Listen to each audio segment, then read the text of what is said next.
Mayroon lang akong i-share na ginawa ko na screen door na stainless. Bale, ang materialis po nito ay yung frame niya 1x1.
Materialis po nito ay yung frame niya 1x1.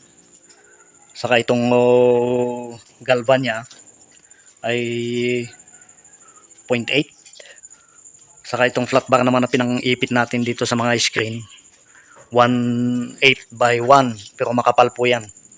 Standard kasi pagka stainless. May handle na rin siya. Magkabilaan po yung handle niya. Ayan, magkabilaan po.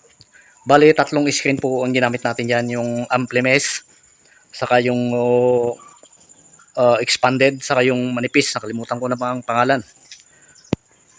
Bali, itong sa baba po, yung 0.7 na flat sheet stainless ay naka-welding po yan. Naka-welding yan.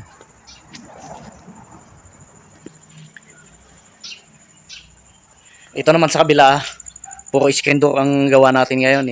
Dito naman sa kabila, tubular lang. Tapos may flat sheet siya na stainless.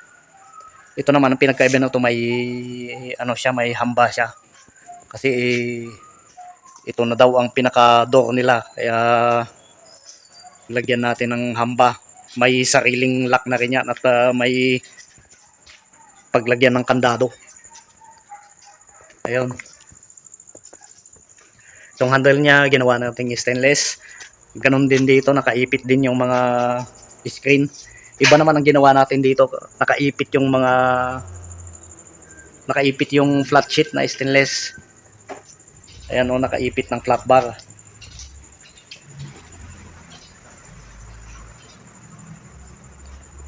Magkaibang tao po ang may-ari nito.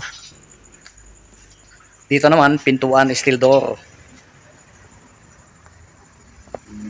Ayan, kung mapansin nyo, naka-bend yan sa gitna, yung flat sheet nya.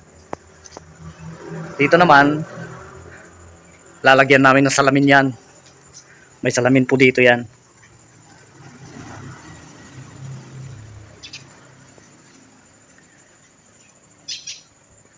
Naka-bend po lahat ng kanyan, ng yung flat sheet nya. Tulad yan, oh. May moldura siya. Dito naman sa kabila, iba naman ang moldura niya. Mukhang hindi kita yata yung moldura. Ayan.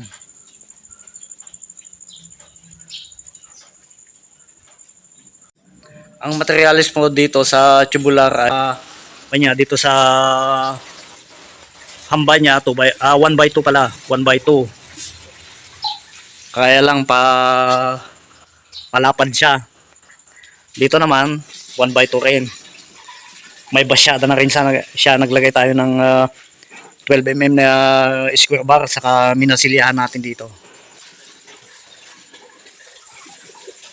Ayan. Ganon din dito sa pintuan. Ganyan din ang ginawa ko.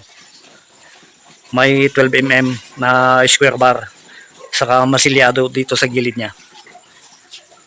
Hanggang dito na lamang at maraming salamat sa panonood.